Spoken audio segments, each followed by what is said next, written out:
muito bem-vindo. O texto sobre o qual vamos refletir hoje é Marcos 8, 34 até o capítulo 9, versículo 1. Trata de um texto emblemático, o qual coloca duas condições para o seguimento de Jesus, que você já ouviu, que é o negar a si mesmo e tomar a cruz. A minha pergunta é, como isso foi compreendido pelos apóstolos e pela igreja? Esse tome a sua cruz e siga-me. A lógica da pregação de Jesus parece trágica, não é mesmo? Eu prefiro entender esse texto como a metáfora da vitória, isto é, está falando de vitória. Que vitória? Então precisamos de entender o significado de negar a si mesmo e tomar a cruz. Comecemos pelo segundo, isto é, pela cruz. A cruz, por causa de suas hastes, vertical e horizontal, isto é, céu e terra, muito antes do cristianismo, já fazia parte do imaginário de povos. Não é interessante? Não era dos cristãos, propriedade particular. Os primeiros cristãos não a tinham como símbolo do cristianismo.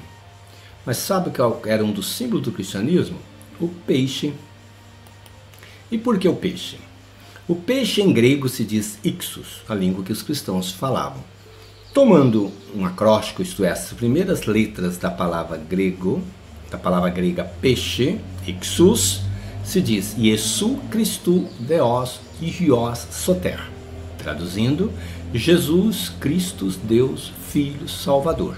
Isto é, Jesus Cristo, Filho de Deus, Salvador. Portanto, foi somente a partir do século II que a cruz foi identificada com os cristãos, os quais passaram a ser chamados de os devotos da cruz. Com isso, a cruz passou a simbolizar a fé na morte e na ressurreição de Jesus, a simbolizar o perdão dos pecados, a salvação, o sofrimento de Jesus e do ser humano na labuta do dia a dia. Mais tarde, a cruz feita na testa do cristão, como acolhimento da criança no seu batizado, significa o acolhimento então na comunidade, mas também proteção contra os demônios e risco de vida. Por isso, há quem faz o sinal da cruz na testa diante de um perigo. Ele diz, cruz credo, ou também diante da igreja. O dizer cruz credo significa creio, esse gesto significa creio na cruz que me salva. Olha que interessante. Na Idade Média, os portugueses que chegaram ao Brasil, assim como os espanhóis na América Latina, trouxeram nos navios duas coisas, a cruz e a espada.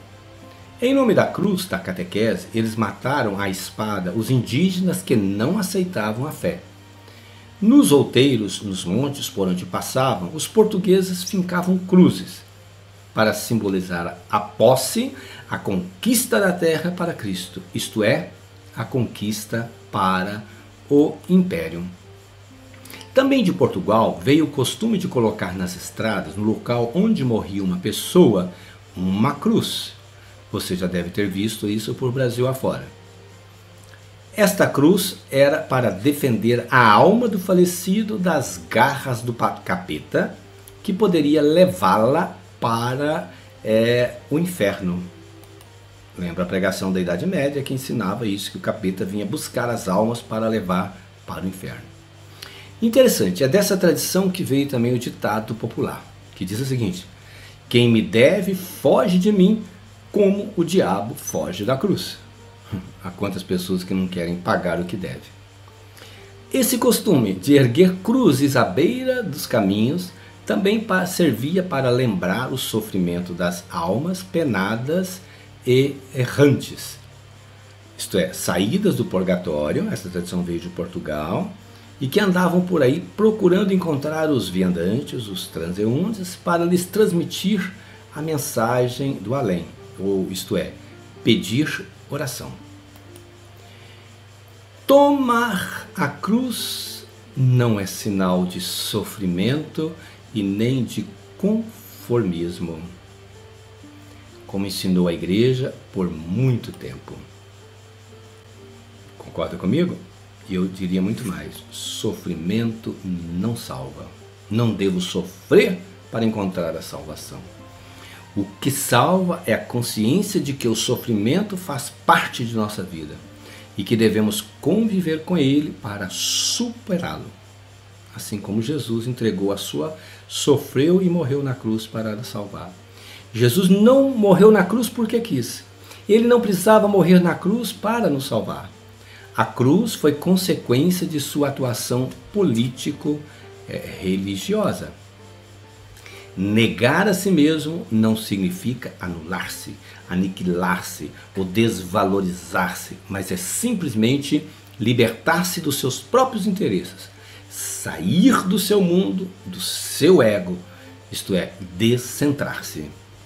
E é nesse sentido que a comunidade de Marcos entendeu como ela deveria enfrentar a cruz que Jesus levou nas costas até no Calvário. O mesmo poderia ocorrer com os discípulos e discípulas do reino. Ser cristão é assumir a cruz e suas consequências. Pertencer ao grupo de Jesus era algo muito perigoso, eu diria subversivo. O Império Romano, um dos primeiros séculos do cristianismo, estava matando os seguidores do Nazareno.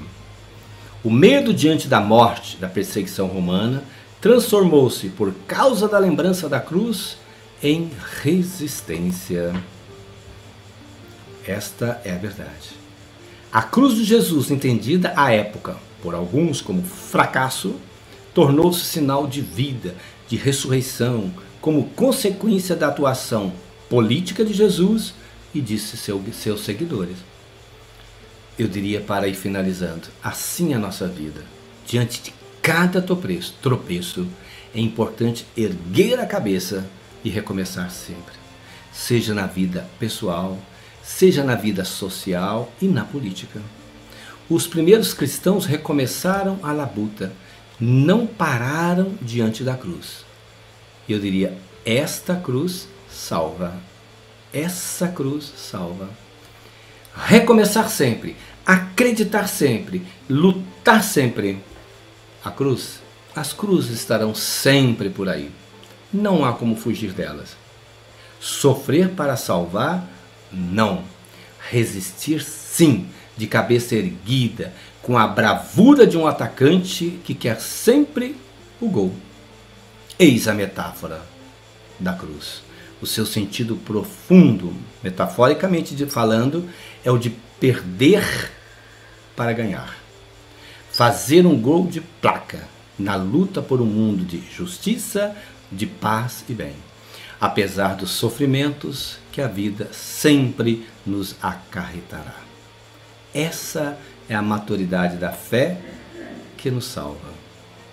Amém. Foi útil para você? Compartilhe com quem você gosta. Um abraço, fique com Deus e até a próxima vez.